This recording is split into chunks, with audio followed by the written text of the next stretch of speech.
Hello, everyone, and welcome back to Gentlemen Prefer Cinephiles Movies After Midnight.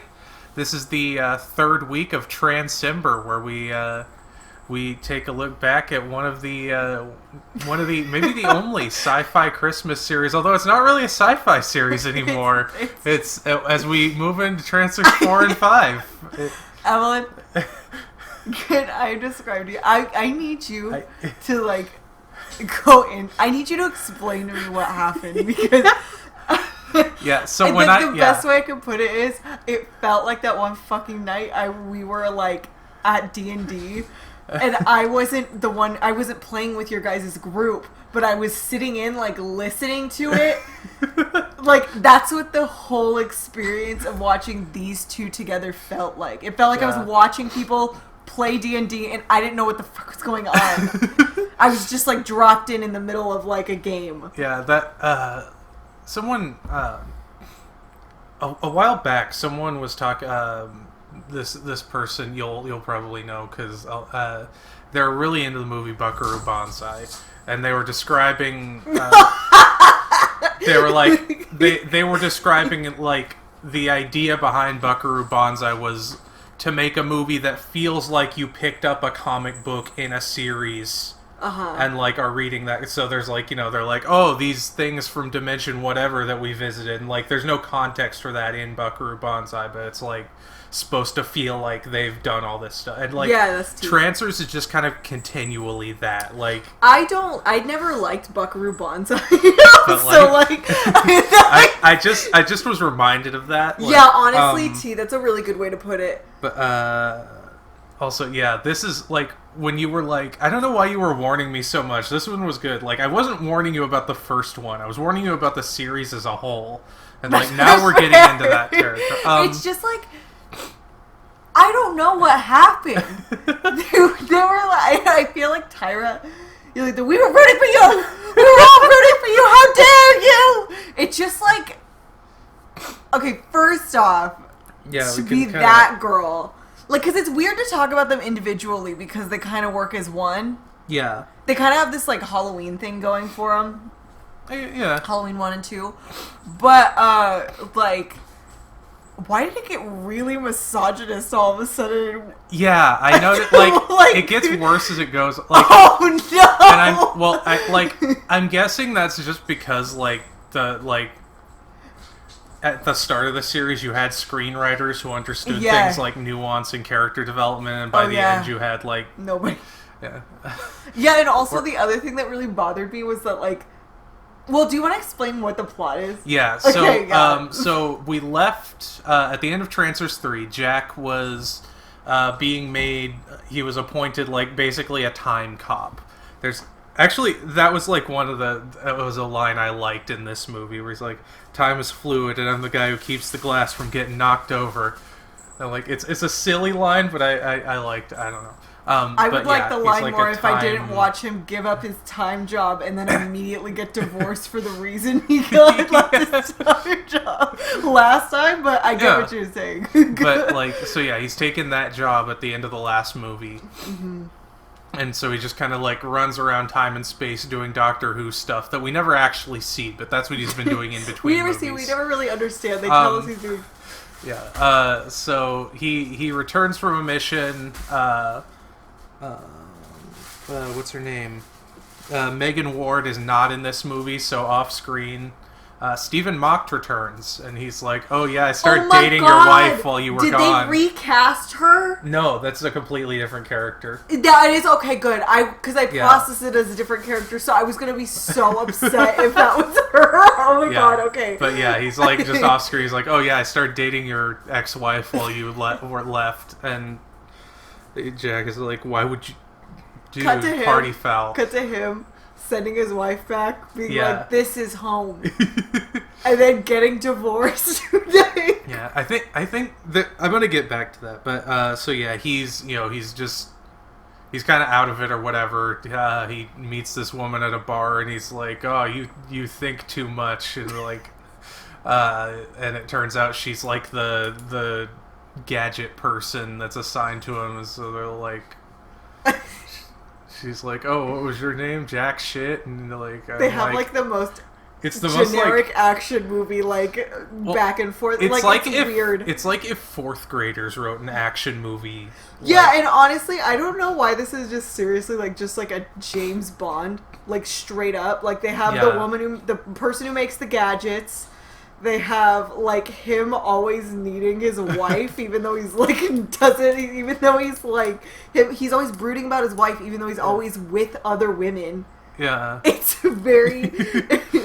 But yeah, so Jack, after all this, he gets sent on another mission through time, but some Power Rangers monster, grew back, was hiding in the time capsule, and it starts wrestling with him, and that breaks the time machine and caused him to get yoked into another dimension. So the other dimension happens to be one where magic is prevalent. So all of a sudden, our sci-fi action series has become a magic sword and sorcery. No, that's not what it is. It's the he got sent to the Doctor Who episode where he's fighting Robin Hood with. But I will say, these movies these two are the reasons I watched the rest of the series, because I saw the image of a sci-fi guy with a trench coat and a gun standing in the middle of a bunch of people with swords, and I was like, surely the context to get us to this point must be amazing. And they just kind of hard left turn you. They don't really. They're just a neck.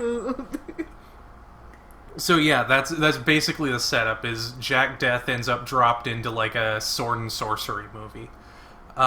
Which I enjoy just because I like cheesy 80s sword and sorcery movies, but we're not in the 80s anymore. This was 94. I'm so sorry. I didn't have a good time. No, I wouldn't expect well that. Done. But yeah, because there are I'm not gonna be a bitch and be obviously it's a lower budget movie, so I can't hold it to certain I can't I'm not expecting The Princess Bride, you know what I mean. I'm not expecting Labyrinth, you know what I mean. Yeah, but there were just little things that didn't make the experience work. Yeah, there were a lot of decisions I think that they could have made differently. Yeah, they don't make one in particular that really bugged me was that they don't differentiate the medieval the kind of magic medieval speak versus his own speech. Yeah. And so every single person sounds like they're a Los Angeles time cop, and it just doesn't work. Yeah. Yeah, actually, on that topic, there's so Trancers is one of the flagship franchises of Full Moon Entertainment, and on watching this series, you kind of get. Sorry, I just grabbed my cat from the corner because she was playing with the trash can, and I picked her up, and she made the most upset noise. Oh, that was her. Yeah, that was her. But watching this series from start to end, you kind of understand where Full Moon was over time, because at the start they were they were kind of low budget but decent quality films at least, and then they kind of got into the direct to video market, and basically there was this period where they kind of continually fell on hard times, so their films just kept getting lower budget and lower budget. Yeah, and I mean, there are still things you can do to make the premise work with that low budget, but so I'm trying very hard to understand in terms of that. I will say though, I don't think they I'm trying to be nice because I still like the franchise. It came out a little rough. These two did. These two were pretty rough. Yeah. I was listening to. There's another podcast where a guy. I can't remember what. So sorry, my cat is going off. I have a lot of. I was just streaming on Twitch, so there's wires all over, and she is just obsessed. My cat is going off right now. I'm sorry. But what were we even just talking about? my god, I'm so sorry, Evelyn. No, this is an organic moment. You're like, come on the podcast with me, and I'm like, yeah, let me just... we were talking about the feasibility of getting the concept to work with a low budget. There was some idea I had. Like that. That was so fancy. Oh, okay. I was listening to a podcast where someone... he got a call set up with Tim Thomerson and was like just talking to him about kind of his career and the stuff he'd done, and they briefly touched on Trancers, and he was like, yeah, you did the Trancers films, and I kind of liked those fantasy ones you did, and Thomerson was just like, you liked those, huh? You liked them. Interesting. He went on a little tangent where he was like, I didn't understand those things. It's like you got everyone else in tights and swords, and then you got me, this asshole with a space gun and greasy hair. Yeah, I don't know why he was still in the coat. Like, I feel like everyone just kind of like... Well, I thought he was going to lose it after a while, but he just keeps it. He did, but then he got it again. Yeah. Like, he'd end up in a sweater, and then he would find the coat again. Honestly, the guy from Halloween 3 is fucking quaking. But yeah, I also felt like they could have used the castle a little bit better. Yeah, because it was such a cool castle. But I will say I did love what they did with it's fantasy. It's going to be mostly outdoors. Yeah, I mean that's what you do. Which honestly, I felt that. Actually, the castle is an interesting point because again, this is a full moon film shot in Romania. Mm-hmm. They used the same castle that they used in another full moon series called Subspecies, which was a series of vampire movies. And honestly, if you want to see a movie where this specific castle is utilized well, you could just watch Subspecies. Yeah, because it felt like you want to know what set it felt like, which made it this experience a little dissonant. It felt like the set at the end of Monty Python where they're killing everybody in the castle. I can see that. But there's a serious space action plot happening in that space, so it was very jarring. I was really confused because I like how much they just create these two films and this Cody Ko and his dad thing that's going on, but I was so invested in the characters that they had already built up, and I already liked them, and I felt they were charming, and then everyone's gone except Jack. Yeah. And it's not that Jack isn't a good character, it's just that these franchises kind of have the Harry Potter effect, where Harry Potter is almost the least interesting character in Harry Potter. Yeah. It's the other characters that kind of make the experience, and so yeah, it was weird. Yeah. It was an interesting decision, and I don't know why it was made to just turn so much. I don't know. Well, I don't know if at least in terms of the supporting cast, I think the decision was kind of made for him when everyone was like, we've moved on to better things. That's and you fair. Can't afford us because we're union now. Well, I was shocked that they didn't then just I don't know why they didn't just make this a new franchise. I think it's... I don't know if you feel the same way, Evelyn, and I'd be super curious if you do or don't, but, I almost felt it was that divorced from the original concept that it didn't work at all. I mean, yeah. I didn't hate it by any means. Yeah. I didn't hate it. I had a good time, all of that. These are just kind of, bigger questions that I was reflecting on. Yeah, I feel like they... What do you think? I think they knew that there were fans out there, so if they put the name Trancers 4, Trancers 5 on something, people would buy it, and that was kind of the end goal, and they were like, gotcha. We want to make a Trancers movie to get people to buy it, and we have a castle, so let's justify Jack being at a castle. Yeah, no, that makes a lot of sense, because it was interesting because, they set up the premise, the kind of Doctor Who-like premise of it, with the time travel in and of itself. But, I almost wish they had kept that, did they keep the ancestor through line? I don't think they did. Not really. Yeah, because I think... Well, yeah, because now he just has a time machine, so he doesn't even... Also, poor, in the first movie, they have some, he looks in a drawer and, sees that his ancestor was, I don't know, taking creepy photos of women or something, so he's Phil Defton was kind of, a crappy person, but also, He's just had his body taken over and dragged to hell and back without, like... Wait, also, like, I got really confused at the face-off scene. Oh my goodness. Oh. This little child. She needs attention. Been a good kitten until this moment. I don't know what's happening.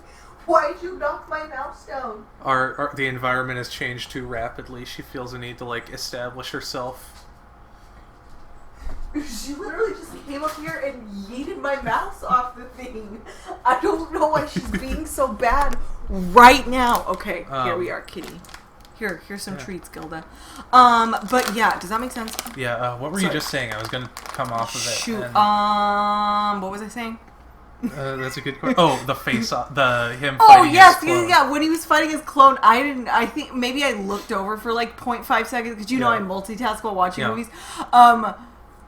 I was like, what the fuck? Yeah, well, it's like they go to this. Yeah, they go to this castle. It's like the Castle of Unrelenting Torment, I think is what it's called. That's right. And like it's kind of this like, I think it's supposed to be like the cave from Star Wars, where it's like this mystical place, and you have that is another thing. Face these like trials to prove that you can get the time stone. Trancers 4 and 5 were made at the same time to be the same, like, part of the same, like, basically part 1 and part 2. So we're sort of talking about them as one film, because they're basically one like, long one story ends on a arc. Cliffhanger, and then it opens. Which is funny, because, like, the cinematography also felt a lot more TV to me in these ones. I agree. The cinematography and the color grading. It feels like the pilot for, like, a weird Trancers spin-off TV show. Yeah, that combined with the color grading, combined that these ones aren't remastered, like you pointed out. Yeah, to me, I was like, I'll just leave that out there. Trancers 1, 2, and 3 have all had nice Blu-ray HD remasters. Trancers 4, 5, and 6 only have DVDs with like VHS quality rips on them. I'll just, for whatever that's worth, I'll leave that out there. Yeah, that's another thing I wanted to mention. Looking at the posters for these. Especially the fourth one. It's funny that you bring up Star Wars. Because I don't know why they're trying to visually, like... It's like they're trying to visually reference Star Wars while not doing anything Star Wars. Is that, like, the poster... The fourth poster straight up looks like a Star Wars poster. I mean, yeah, that's kind of like when you're doing sci-fi movies, that just kind of happens, I think. Yeah, that's true. Okay, it's like fair. It's like the James Bond of sci-fi movies. I wanted to bring it up because I was I don't know why. Well, I mean, I guess like Star Wars is kind of space fantasy, so I wonder if that was they were like it's science fantasy. Maybe. Actually, so talking about this movie, I did want to go back because these ones are actually produced by Vlad and Oana Puanescu. I don't know if I'm saying that right, but they also produce Subspecies. So who I wrote it down like way later. I can't remember now. Okay, there we go. This was directed by David Nutter, who he hasn't done a lot of films, but he went on to be like really successful in directing and producing TV episodes. He's worked on Game of Thrones, The X-Files, something else that I abbreviated to the point that I can't read it anymore. Me too. So like he's gone on to do at least decent stuff after this, and also more notably the screenplay for Trancers 4 and 5 was written by Peter David, and if you're a comic books fan, Peter David is one of the like a pretty competent comics writer. Like he's in the 80s, he's like the one who gave the kidder is wilding out right now. But Peter David is the one who like gave the Hulk a lot of his character depth with like having the Hulk be the result of Bruce Banner's inner trauma and stuff. And he's the one who kind of recharacterized Aquaman as this burly sailor type guy instead of the clean cut Aquaman that like we had before. You're a fan of me, Lobster. Like the whole reason we have this Jason Momoa characterization is because of Peter David. So like he's a really like not just a comics author, but like a really good comics author. Wow. And they got him to write the screenplay for this, and I can only assume that like someone else must have like altered it to like fit what they had available, because like that makes sense though, the way it takes such a sharp left turn. If he's kind of known as this guy who's reinventing things, and he goes in, and that sees does the make. concept. I didn't think about that, but that makes a lot of sense. Actually. Yeah, so that actually clarifies a lot in the narrative. Actually, and I almost wish they had transitioned into that with like an additional film. Or honestly, they're really short. I wish they maybe were a little longer. Yeah. They're like maybe like an hour and 15 minutes each. Like they could have like piloted a TV series. I feel like that honestly might have worked even better. Yeah. What else do we? I apologize for my cat right now. I'm so sorry. Well, it's her little the little jingly little thing bell on her neck, like that. Because we now we're talking about the cat, but she got this collar a few days back, and I feel like that makes it a lot more noticeable when she's running around. It's true, yeah. What else do I have here? Because I think I wrote more notes about these two than I did about any of the other ones. Really? Yeah, because I was so confused.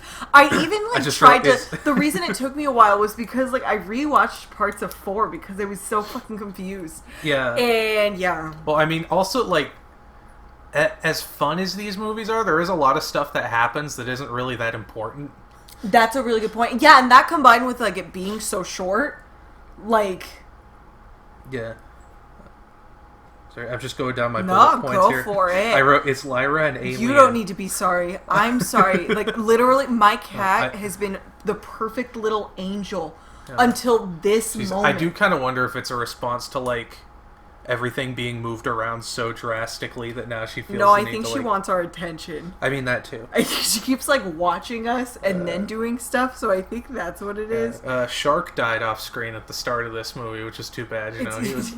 Poor guy. And then there's like this one cutaway where we see Jack has like mounted his head on like a bedside lamp, and it's this really funny. That's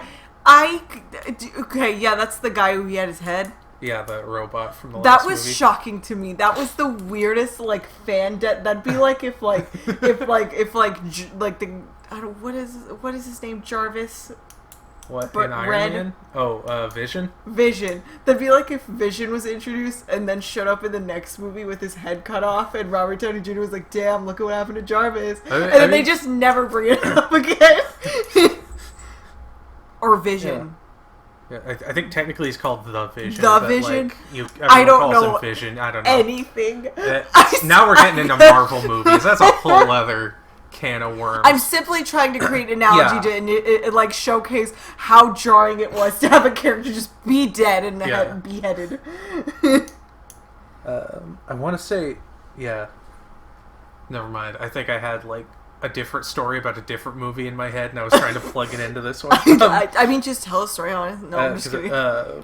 Or tell it. It's your podcast. I wrote down is Lyra and Alien because this plot point is like Jack meets this lady at this bar, and she's secretly like knows who he is. Was she the one with the crop top, or was she the one who called him Jack shit? The one who called him Jack shit. And like they have this very like we said, this very stereotypical action movie. Like they hate each other, but then whatever. Work together. But her behavior is weird because sometimes she acts like the way she like didn't deliberately misinterpreted some of his idioms, and like it almost seemed like she was supposed to be an alien like Drax, like Dave Bautista in the Guardians of the Galaxy movies. Like I couldn't tell if they were writing it like that or if they were trying to like write them like so witty they're on like a different level. Well, I feel like they didn't know what they were doing because like half of her lines were written like she was a Vulcan, and half of her lines were written like she was this like snarky femme fatale. I'm glad that you pointed that out because I think that's just exemplative of like the consistency I've seen in this franchise. Feeling like a video game that you're actively playing through because things just feel a little dissonant. Yeah. But also, and this had to be a direction thing, because I noticed it with everyone. Like, people would talk normally, but there were also times when people would speak just a little too slowly and enunciate their words very carefully, and I don't know why they would do that. I was thinking it was just me being high Like, watching them. Oh my god, I feel so validated. Yeah, well, I was like, did I accidentally, like... you know how in YouTube you can turn it to, like, 0.075 of the speed? I thought I did that, but then I was like, no, this is just... Oh my god, this is straight just the up, movie. His opening narration and everything too, like, And it's, exactly like, that. It had to be a director's decision. There's no way it couldn't be. Damn, that makes so much sense. Because, like, too many people did it, and I don't understand why. Because, like... people in the past took their time. They didn't have cell phones. They didn't have the hustle and bustle of New York City. And therefore, they had the time to slow down their speech also, and really... Like, yeah, the logic of Trancers gets yo'd out the window. Like it's another dimension. So, like, you know, you could just be like, you know, this is how they work in this dimension. But also, like, Lachlan Monroe throws out this line about, well, some say they came here from another dimension, which I think is meant to imply that maybe they're just regular Trancers that, like, came through a portal, but then they're definitely different because they're vampires. Yeah, and Trancers have not been vampires up until this point. Thank you so much for bringing that. Yeah, because, like, yeah, this is called Trancers and we didn't even mention them yet. We're just like... well, there's a lot to go through here. Yeah, it's just... Also, yeah, I don't... because they look pretty similar. Yeah. But I don't know. It's like the It's like the Resident Evil ones, where, like, you know, they're kind of changing from time to time. They're kind of becoming more sentient. But, like, we can at least explain it away because there's science generically happening in the background. I was just like, they're from another dimension. They're different. Yeah. Heck it. I'm honestly, not thinking about it past that point. How much are you supposed to, you know, like, suss that out in, like, an hour and 10 minutes? Like, you know what I mean? Yeah. Also, yeah, Lachlan Monroe is in this movie, and if you're not familiar with him, he's I don't know if he's quite to the point I would call him a character actor, but he's a guy that, like, once you become aware of him as a person, you keep seeing him and stuff and going, hey, it's that guy. And because he was in... plays Betty's dad on Riverdale. Yeah, Betty's dad on Riverdale. He was in Freddy vs. Jason. Yeah. He's in, like, a ton of stuff. He's like this random... This must have been... I think this was, like, one of his first ever screen roles. Was as this random villager who, like, picks Jack up and, like, explains to him the world he's in. He's one of those actors who's super underappreciated because they're, like, workhorses and they do a ton of stuff. Yeah. So people are like, meh. Underrated. No. I like them. Also, Lucius, who's, like, the second-hand evil Trancer guy. He's played by... I can't remember the character's name, but he was the douchey, like, rival character in Teen Wolf. And so that was the other recognizable face in this movie. I did, like... Honestly, probably the best actor in this movie is the villain, at least for my... He looked like a beatnik from, like 1990. He looked like a community theater version of Scott Steiner from the WCW, and, like, I don't. That's a very. That's the only way I know how to break it down. That's really specific. I hated his little ponytail. Yeah, it was a very 90s. I wanted to get rid of it. That's what I look like when I do a ponytail, which is why I never do ponytails. Yeah, and there's a lot of there's probably more supporting characters in these two than, like, we've had until now. Which is really weird. We have this plot about, so Caliban is this, like, the head Trancer who, like, rules the land, and he has a son named Prospero who's, like, also, like, inherited his Trancerness. That's his name? Yeah. His name was Cody. I'm just kidding. And which also, I guess, trancing is a, like, inherited thing now. But, like, he's going to, like, big, like, I guess there's, like, a dormancy period. It's like being an X-Man, where, like, it doesn't happen until your teen years or whatever. But, like, all the Trancers lore, I need a flow chart to tell you how. I'm working on one, and I'm still like, my notes, like, you see all these arrows going back and forth. Honestly, like, yeah, straight up. But so, like, Prospero is like, yeah, I could feed on these people and like embrace my trancerness, but that's kind of screwed up, and I'm not gonna. And so like he rebels and like tries to join this rebellion, and to me that plot line kind of makes this whole movie funnier because it's literally the best way to describe these movies are like Jack Deth finds himself in a movie he wasn't supposed to be in. Because like that's a great way if you watch this movie, like if you take Jack Deth out of the equation, it's just about Prospero like redeeming himself and joining the Rebel Alliance, and that's like literally a workable like sword and sorcery plot. That's a workable sword and sorcery plot, and that probably would have been a great film. But you also have I'm trying to get all the characters out of the way. You have one character I kind of liked, and again, I'm talking about not utilizing characters. The character Shalene was like the head rebel girl. She's the one with the crop top. Yes. We're going to tell our kids and their kids about you. She's played by an actress named Terry Ivans, who's done a lot of stuff that I've never heard of. Oh.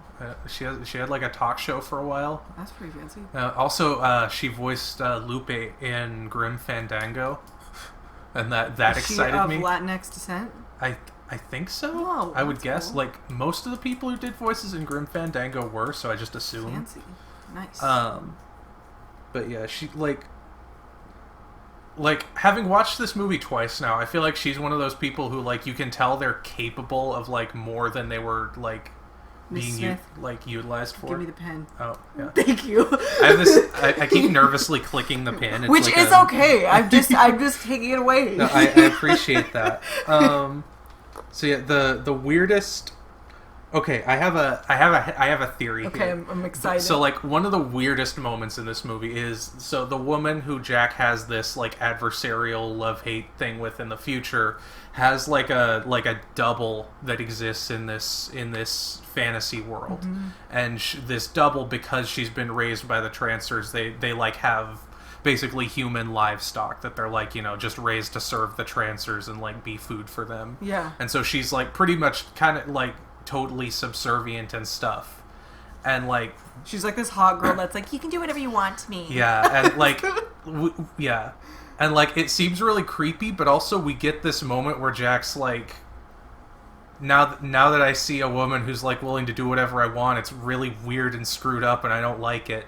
And like I feel like there's this kind of like character arc of Jack learning to respect women, so kind of sort of. That's true. And I love that. Like, I'm giggling because he delivers it in the most sardonic, like, look here, lady, I can't handle this. Like, so I mean, that's why I was giggling, but that is a good point. But like, and also we kind of get again with like, because that's the consistent theme throughout all these movies, is someone has been a character foil for the arc Jack goes through himself. Yeah. And like with Prospero, you kind of get that too, where Prospero's like, now here's where I'm getting galaxy brain, because I was like, you could potentially read this where they're called, what are they called? They're called the Nobles. The Trancers call themselves the Nobility in this universe. And like, you could almost read it where like Prospero is born into the nobility, and like they bring him all these women to do with as he pleases, and he's like, these are real human beings, I'm not gonna just use them like that. So like I went on some like weird like vision quest where I was like, what if the nobility is just an analogy for patriarchy, and Prospero's like recognition of his Trancer privilege is like the whole crux of this like narrative. I'm gonna go fix my 2-star rating on Letterboxd and switch it to a 5-star rating on Letterboxd. I feel like that's not what they intended, but also I can't say Let's it's the not author like, it, because I like that a lot better. Well, I mean, again, like this was written by a competent writer, so like maybe it's not as like on the nose as like male privilege, but there's definitely that arc in there of like him casting aside his like the privilege that he's given to like use and abuse people, contrasted with Jack's relationship with women, where like that's kind of like the whole reason that his wife starts dating someone else is because like the other guy, he literally before says, declaring that he was going to stay home with his new lover. Yeah, well, that's they got Jack. divorced. Well, No, he's all upset when the guy's like, "Yeah, I started dating your wife," and he's like, "What the heck?" And he's like, "Well, you're always off on time. Did you expect her to just wait for you forever?" Yeah. And so like, there's this theme of Jack kind of having this sort of, and again with the other lady where he's like, "Oh, you're too smart" and stuff. Like, there's this theme of him kind of being very entitled towards women. And then when there's a woman who gives him is just willing to do whatever he wants, he realizes how screwed up that is, and like kind of has an arc. So like, yeah, that's what I read into this movie. I like that a lot. So that's there's some an intellectual side to Trancers 4 and 5. End of the tunnel. Yeah, what else do we got? Okay, this really bothered me. So she gives him these gadgets. Also, it felt like it was almost like a parody of the way James Bond gets his gadgets, because like it totally did. They give him a laser gun, and they the thing is, they establish things that have happened before, and they resolve those things. They're like, oh, this laser gun has infinite ammo as long as you just use whatever matter you have on hand, or the long second watch now replenishes itself always. But then like all of his gadgets get like thrown out of whack by the like dimension portal, so they're all useless. Well, but also like I feel like they give him weird gadgets for this, because like, okay, I've always been taught with like time travel narratives and stuff that like you don't mess with anything, you don't this, you don't that, and it's weird that like they went from like you got to be in your ancestry, you got to be very blah blah blah, to like just balls to the walls, like, oh, you're going back, here's a laser gun, you can use whatever you need to shoot and kill whatever you want, and blah blah blah. Yeah, but like it almost felt like they were, again, like trying to be on this film's side. I assume that was kind of a gag. Like they were like, oh, you're used to the formula where they set up these gadgets and he uses them later, and now he uses these gadgets and they're all pointless except for this like there's an actual like name for it, I think in like Singaporean, but I just always called it a butterfly knife. But they give him this butterfly knife that has that's like unbreakable steel or something, and he uses to like cut his handcuffs. But the thing is, the Trancers, like the head evil Trancer, he looks at the gun and he's like, "Oh, I assume this is some kind of trigger mechanism you use to like." He figures a gun out right away. He looks at this like butterfly knife and is like, "I couldn't figure this out. What is it?" And I'm like, I owned like a toy version of one of those when I was like 7, and I figured it out. You flip the thing out, and it's a knife. It's a knife.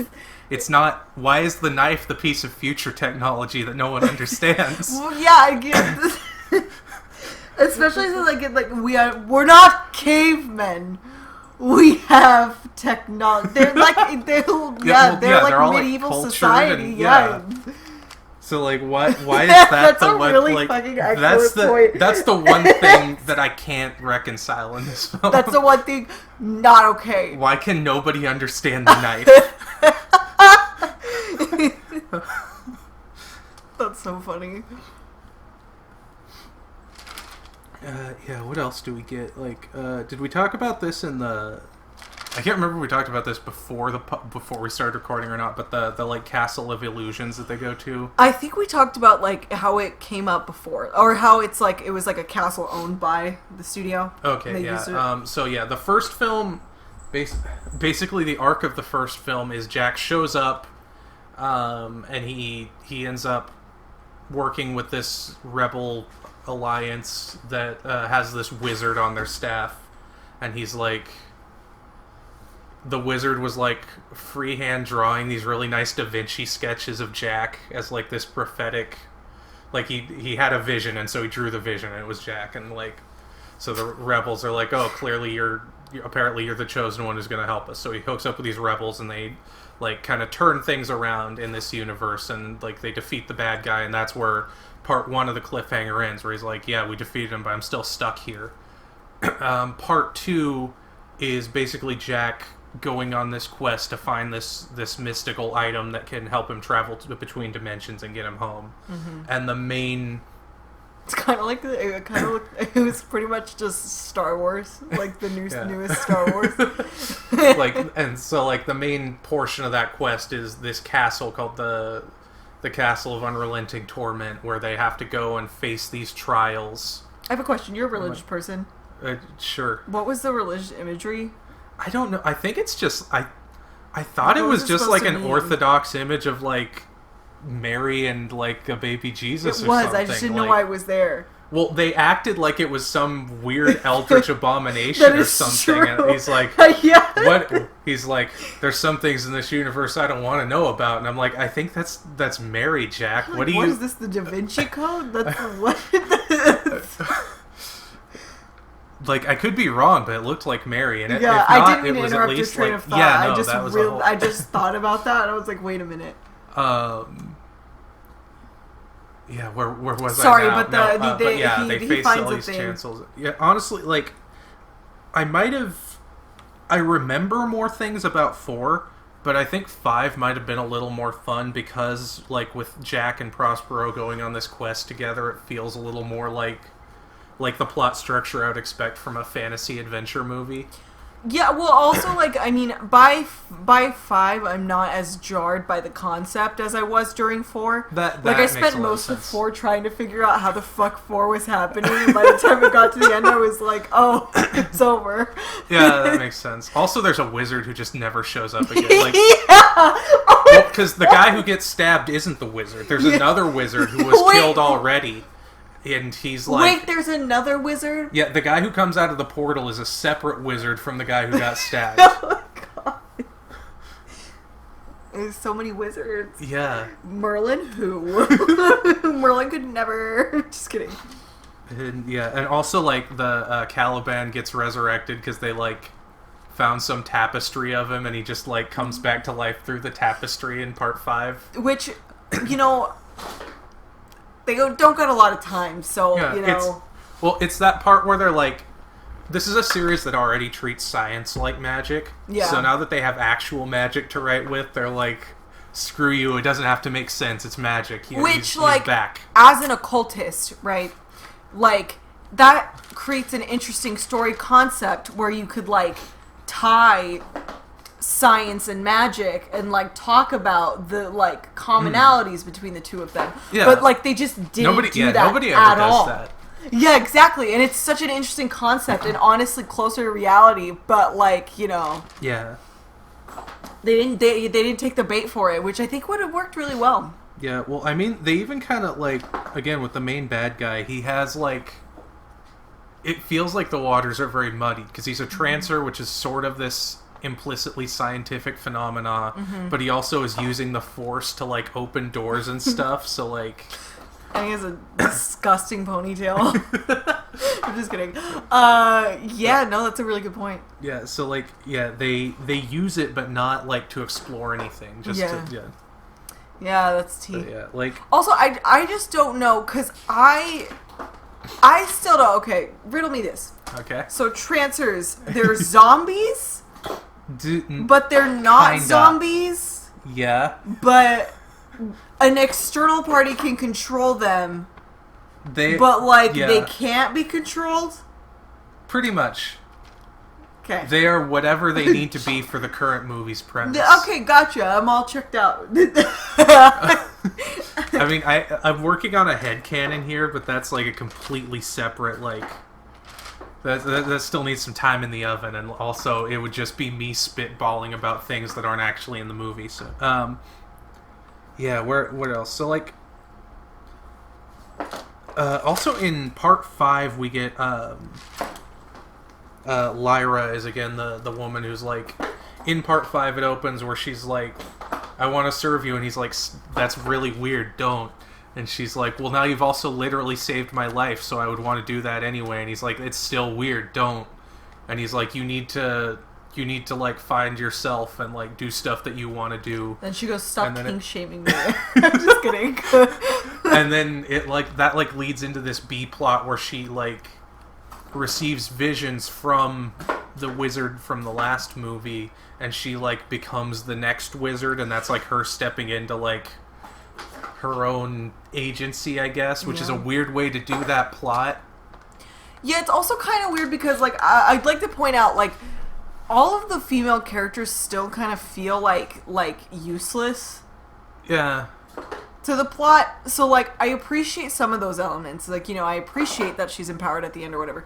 But, like, it feels like she hasn't actually gone through a journey. It feels like they were like, here you go. Like, you know what I mean? Which is a little weird. Yeah, I feel like most of the journey she goes through is stuff we don't see. Yeah. Because she's like a completely different character and it's not by like the they end. are running out of a bunch of time. They could have easily added a B plot. Yeah. Or I don't know budgetarily what they could have added, but they have time to add a B plot.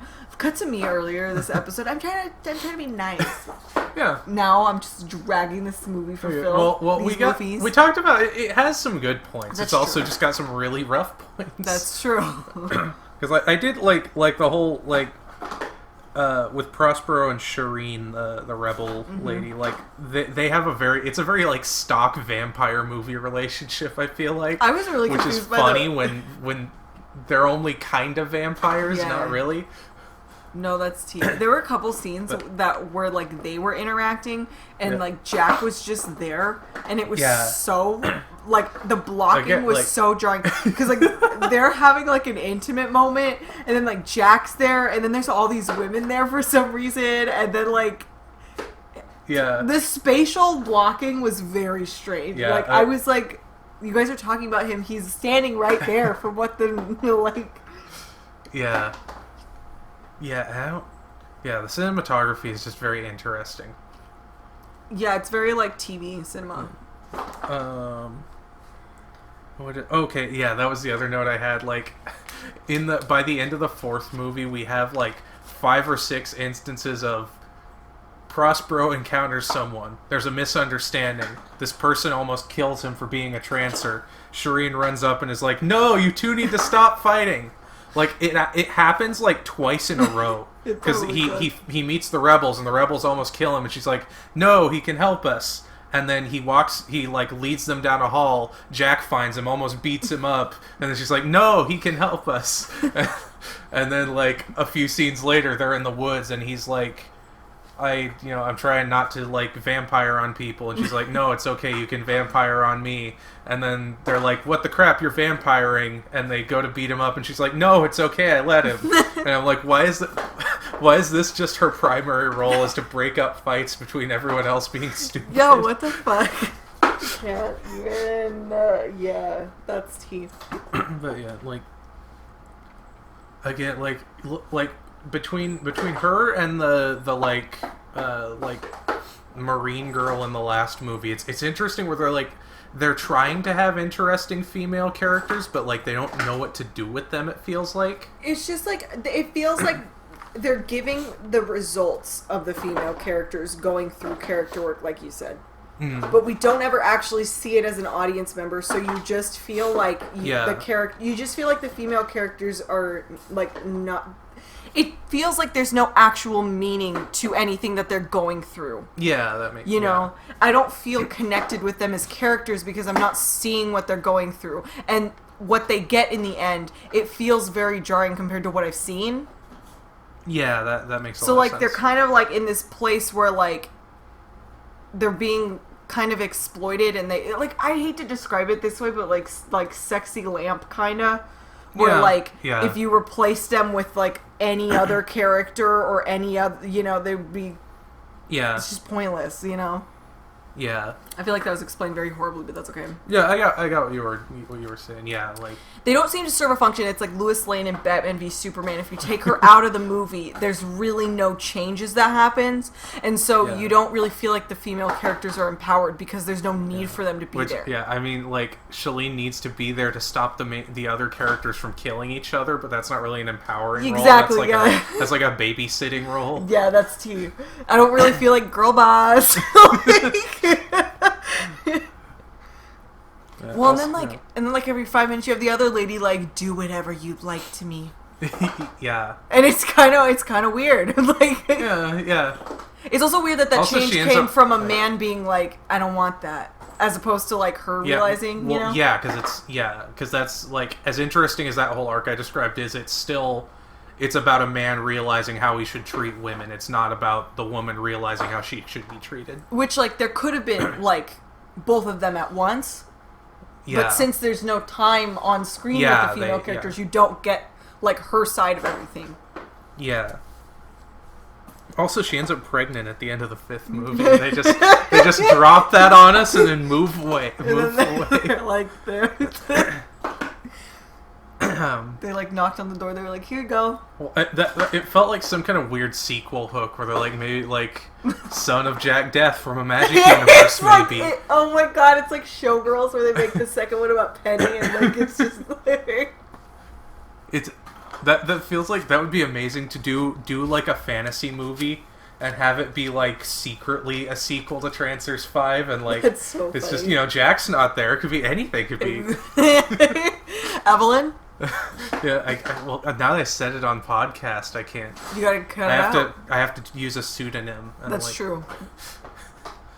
Yeah, we're kind of nearing the end of my thoughts, but yeah, I didn't these are definitely. I do like, again, like on a second viewing, I found more that I had fun with, but they're definitely not the best movie. Like, again, like you can buy the first 3 movies on Blu-ray, and if you stop watching after the 3rd one, I wouldn't be like, oh man, you need to see the rest of the series.